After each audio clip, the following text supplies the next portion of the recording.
Jude and Mary grew up in the same neighborhood, went to the same state school, graduated the same year. Both landed jobs in their mid-20s that pay right around $58,000. Both take home about $3,400 a month after taxes. Both have a lease, a car payment, and a group chat where everyone complains about being broke. Here's where it gets strange. Jude checks his banking app on a Tuesday evening and sees $3,400. By the 22nd of that same month, he's got $190 left and 3 weeks until the next paycheck. He doesn't buy anything crazy. No shopping addiction, no gambling problem. The money just goes. Mary checks her banking app on that same Tuesday. She also has $3,400 from her paycheck.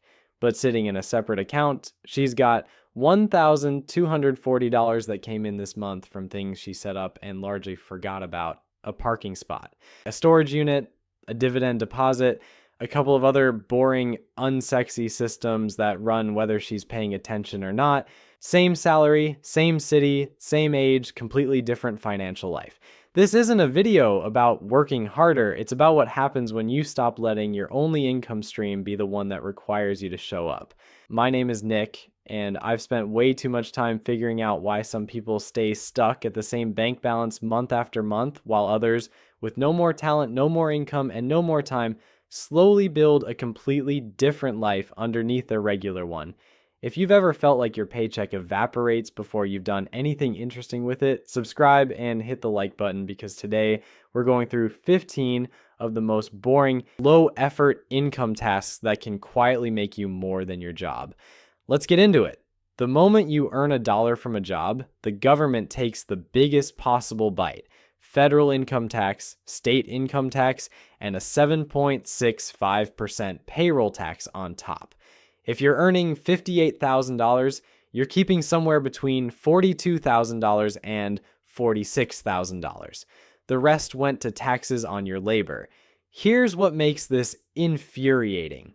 If that same dollar came from a dividend, a long-term investment, or a rental income stream, it gets taxed at a completely different, much lower rate. Long-term capital gains are taxed at 0 to 20%. The Forbes 400 wealthiest Americans paid an average effective tax rate of 8.2%. Most middle-class workers pay more than double that. That's not a mistake. That's the architecture. In the IRS data on millionaires shows they average 7 income streams, not because they're geniuses, because the first income stream gets taxed the hardest and every additional one gets more favorable treatment. And then there's inflation. Since 2021, the cost of essentials, rent, groceries, and insurance has surged by nearly 25%. Nominal wage growth, it struggled to hit 21%. On paper, you're making more money. In reality, your paycheck buys 4 bags of groceries less than it did 5 years ago. You didn't get a pay cut, but you're living through one anyway. One income stream is always going to feel tight because it was always going to feel tight. The system is not designed for people who only have one. Mary didn't transform overnight. She started with one boring thing, then another, then another. 18 months later, $1,240 a month shows up on top of her paycheck from stuff she doesn't think about anymore. Here's exactly how she did it.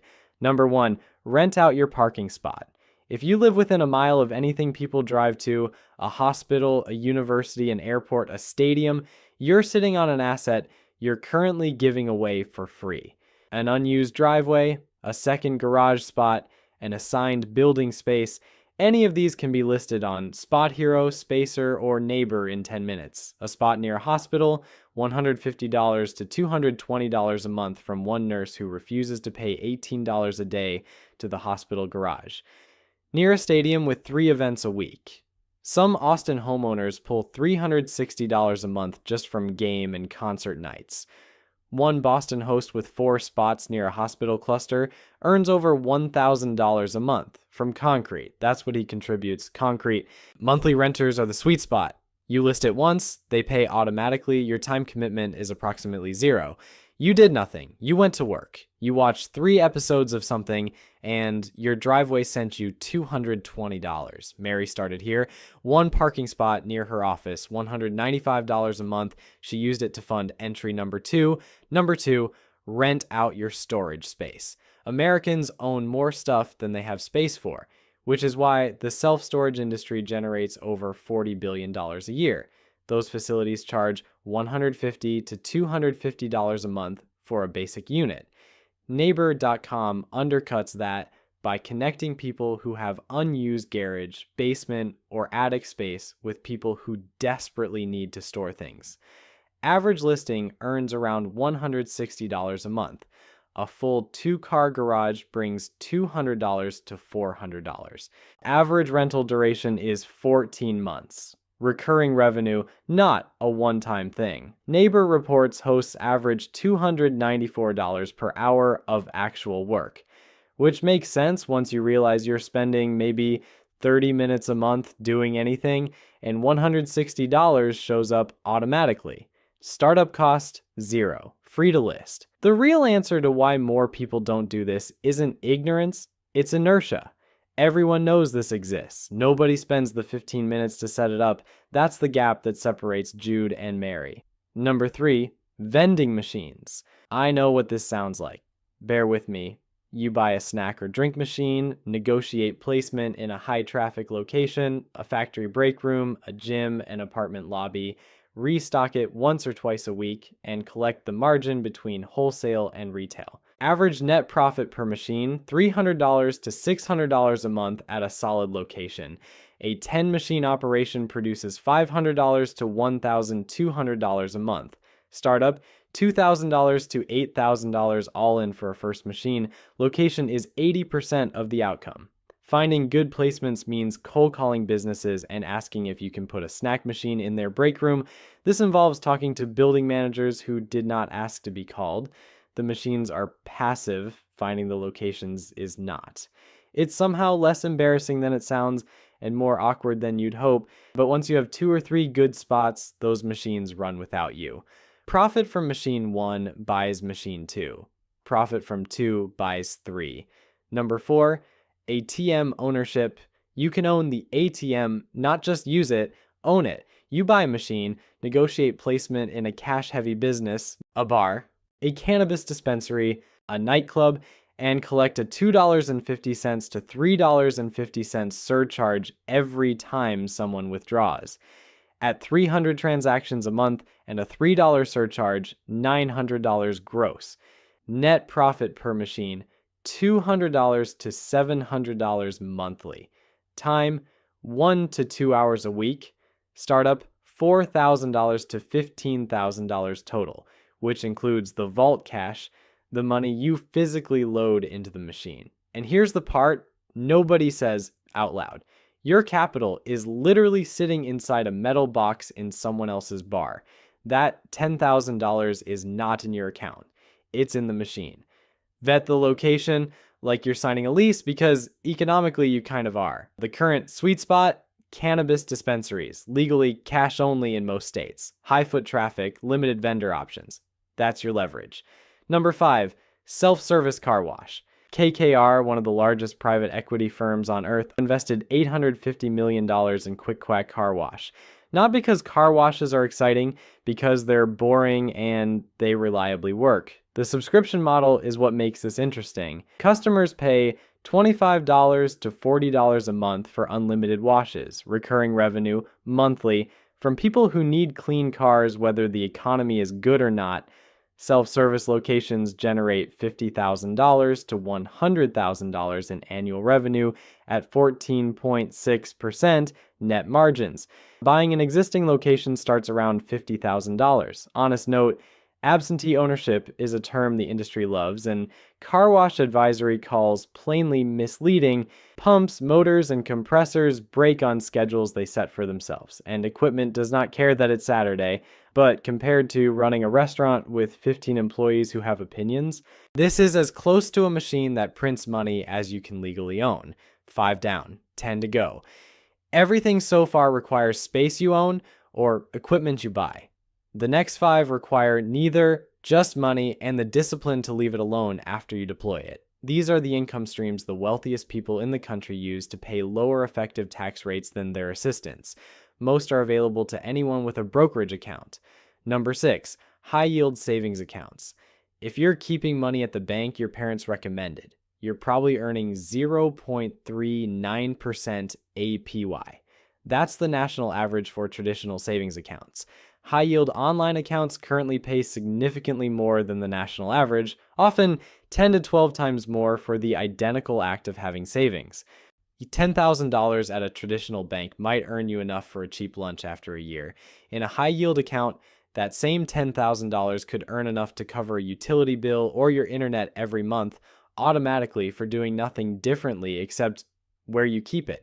Traditional banks take your deposits, lend them out at 7 to 24% interest, and give you 0.39% back as a thank you. You are not getting a better product by staying. You are subsidizing their marble lobby. Setup, 30 minutes. FDIC insured, no trick, no catch. The only reason most people don't do this is that switching banks feels like a task, the kind that lives on a mental to-do list for 14 months. Number 7. Treasury bills and I-bonds. T-bills are short-term U.S. government debt paying 3.6 to 4.0% currently. I-bonds are inflation-protected savings bonds at 4.03% composite. Both are backed by the full faith and credit of the U.S. government, as close to zero default risk as finance gets. The tax angle almost nobody uses. T-bill and I-bond interest is exempt from state and local income taxes. In California or New York, that exemption meaningfully improves your real yield versus a savings account at the same headline rate. TreasuryDirect.gov looks like it was designed in 2003 and hasn't been updated since, which is somehow both reassuring and concerning. But it works. Number 8. Dividend Index Funds. SCHD, the Schwab U.S. Dividend Equity ETF, holds roughly 100 dividend-paying companies, yields around 3.4%, and has delivered a 10-year annualized total return of about 12%. You buy shares. Companies pay you quarterly dividends, you reinvest. The dividends buy more shares, which pay more dividends. This is the compounding machine people reference without always explaining concretely. $10,000 generates roughly $340 a year, $28 a month. Not transformative today, but SCHD's dividend growth rate has run 10 to 14% annually over the last decade. The $340 this year becomes $378 next year without you adding a dollar. In 10 years, that original $10,000 could generate over $800 annually in dividends alone. Set it up in a Roth IRA, automate contributions, check it quarterly, not daily. The strategy here is aggressive non-action. Number 9, REITs, real estate investing without a tenant calling you at 11 p.m. about a leaking pipe, without 6 months trying to evict someone with a creative interpretation of their lease, and without $80,000 for a down payment. REITs are legally required to distribute 90% of taxable income as dividends. VNQ, Vanguard's real estate ETF, yields around 3.85% across 150 plus commercial properties. $10,000 earns $385 a year. Long-term total returns 8 to 10% annualized. Key detail, most REIT dividends are taxed as ordinary income. The fix is simple. Hold them inside a Roth IRA or 401k, and the tax drag disappears entirely. Don't let the tax detail stop you from using this. Just put it in the right account. Number 10, peer-to-peer real estate lending. Ground Floor lets you lend money to house flippers and developers secured against the actual property. Minimum $10 per project. Average annualized return since 2013, around 10%. Higher yield than savings, T-bills, or most dividend funds because you're taking on credit risk. Some projects run late, some default. The way to manage it, spread across many projects. $5,000 across 50 different $100 loans means a single default barely moves your return. $5,000 in one project and you're having a much worse month. Not FDIC insured, treat it as a higher yield fixed income alternative. At 10% versus 4%, the math on why it belongs in a diversified income picture is straightforward. 10 down, 5 left. And if you're mentally running through which of these you could realistically start, you're already thinking differently than most people. Most watch a video like this, feel briefly motivated, and go back to whatever they were doing. The ones who don't are the ones who end up with something to show for it. Number 11, selling digital downloads. I know what you're thinking. You've seen the ads, guy on a beach, laptop, passive income. This isn't that. You create a digital file once, a budget spreadsheet, a Notion template, a printable planner, upload it to Etsy or Gumroad, and every sale after that costs you nothing except a transaction fee. Analysis of over 164,000 Etsy digital shops shows average monthly revenue of $2,444, median profit around $489. Real examples, Rachel Jimenez hit $110,000 in year 2 of selling templates. Ama Rose Designs earns $93,000 a year from printable planners she made once. Honest time breakdown, front-loaded. 20 to 40 hours a week for the first few months building a catalog and learning SEO. After that, 2 to 5 hours a week. Not passive on day 1, increasingly passive from month 7 onward. What works in 2026?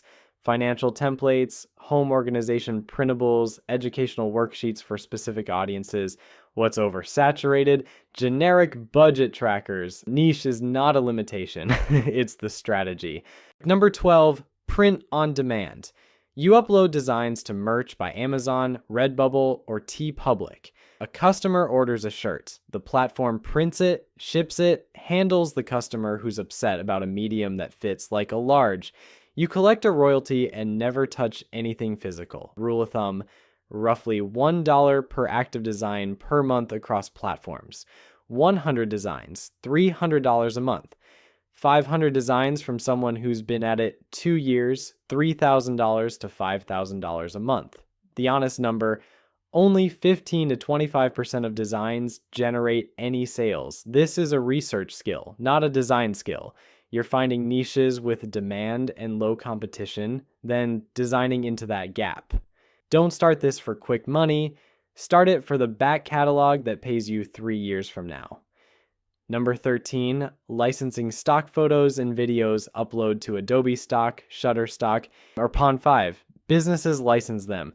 You earn a royalty every time indefinitely. Honest state of this market in 2026, under pressure from AI. Generic content is largely dead. What's still working? Editorial photography of real places, drone footage, authentic images of real people with model releases. AI can generate a businessman shaking hands in 4 seconds. It cannot generate a genuine photo of a specific farmer's market in Portland. That specificity still earns. Video earns roughly 20 times more per clip than photos. A drone footage creator with a solid catalog earns $500 to $1,000 a month from clips uploaded years ago. If you already shoot good video, this deserves a look. If you're starting from scratch, other items on this list have a better ROI on your time. Number 14, paid focus groups and user testing. 0 startup cost. No special skills, and the hourly rate is genuinely surprising. Respondent.io pays $75 to $400 for a 60 to 90 minute focus group. Companies need real human opinions and are willing to pay rates that would embarrass most part-time jobs.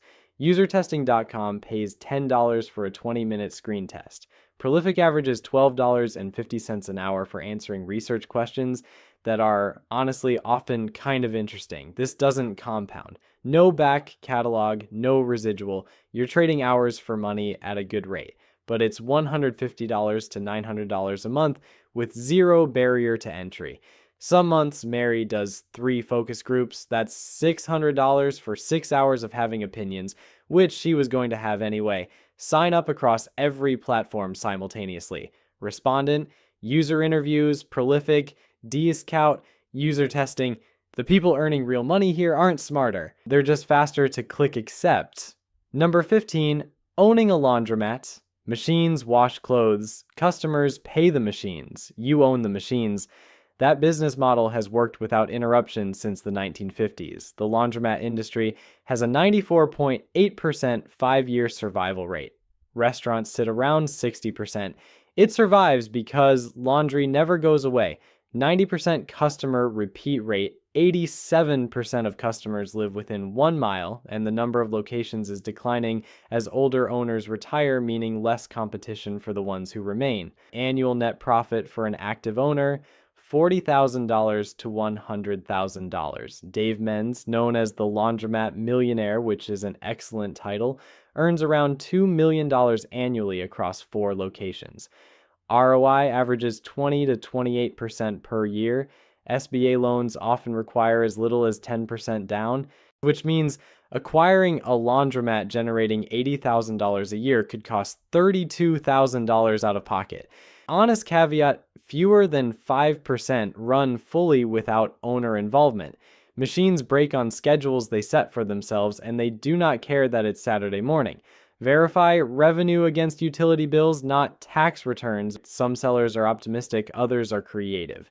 But if you buy the right location, you've bought a machine that generates income for decades from people who will always have dirty laundry. Here's what Mary's life looks like 18 months after that first parking spot. Same job, same salary, nothing dramatic. But she's got a parking spot bringing in $195 a month, a storage unit generating $190, $40,000 in a high-yield savings account earning $1,680 a year, SCHD in her Roth IRA paying $340 in dividends last quarter, and a ground floor account averaging 9.8% across 30 small loans. Combined, just over $1,300 a month. She didn't go viral, no podcast, never asked anyone to join anything. She spent 4 evenings setting things up and left them alone.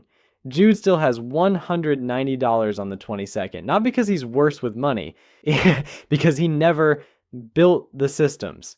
You are already trading hours for money. Every day at work, you take a block of your life and exchange it for a paycheck. That paycheck is the most expensive income stream you'll ever have. Highest taxes, stops the second you stop showing up, and there's a ceiling no amount of harder work breaks through.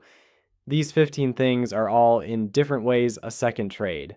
One where you exchange a smaller block of time or capital up front and collect a return for months or years afterward. And that's how the tax code actually works. That's how wealth actually accumulates. That's why the average millionaire has 7 of these running while most people have 1. 3 things worth doing this week. Not motivational poster stuff, actual 45-minute tasks. Open a high-yield savings account. 30 minutes, instantly 10 times your return on existing savings. List your parking spot or storage space, 15 more minutes, potentially $150 to $200 a month from something you weren't using. Start SCHD or VNQ in a Roth IRA, even $50 a month, because the compounding clock starts the day you start, not the day you feel ready.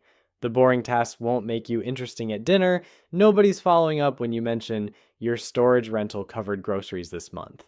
But the people who set these up quietly and leave them alone end up somewhere fundamentally different from the people who kept waiting for the exciting version. Jude is still waiting. Mary already stopped thinking about it. I'm not a financial advisor, and nothing here is financial advice. If this was useful, subscribe and I'll keep making these. See you in the next one.